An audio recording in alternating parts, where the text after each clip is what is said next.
ஒருவன் தன்னுடைய தொழிலில் படுதோல்வி அடைந்த நிலையில் தான் நடந்து வந்த வழியில் ஒரு தெருமுனையில் ஒரு திண்ணையில் அமர்ந்து கொண்டு போவோர் வருவரெல்லாம் கண்களை விரித்து பார்த்து கொண்டு இருந்தான். வாழ்க்கையே வெறுத்து போய்விட்டது போல. அந்த திருமுறையில் ஒரு குப்பை தொட்டி இருக்கிறது. அந்த குப்பை தொட்டியில் ஒருவர் வந்தார்.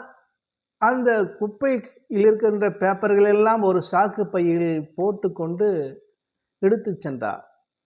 மற்றொரு சிறிது நேரம் கழித்து மற்றொரு வந்தார்.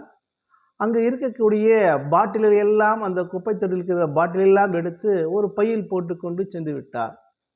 சிறிது நேரம் கழித்து இன்னொரு வருகிறார். அந்த குப்பை தொட்டியை கிளறி பிளாஸ்டிக் பொருட்களை எல்லாம் எடுத்து சேகரித்து தன்னுடைய பையில் போட்டு செல்கிறார். சற்று நேரம் கழித்து ஒரு நாய் வருகிறது. அங்கு எச்சில் இலையில் இருக்கக்கூடிய உணவையெல்லாம் சாப்பிட்டு செல்கிறது. சிறிது நேரம் கழித்து ஒரு மாடு வருகிறது. அந்த மாடு அந்த இலையெல்லாம் சாப்பிட்டு வயிறு நிரம்பி அங்கிருந்து செல்விடுகிறது. இந்த வாழ்க்கையில் தோல்வியை கண்டு தோண்டு போன அந்த இளைஞருக்கு தன்னம்பிக்கை ஊட்டும் விதமாக அந்த குப்பை தொட்டி இருந்தது.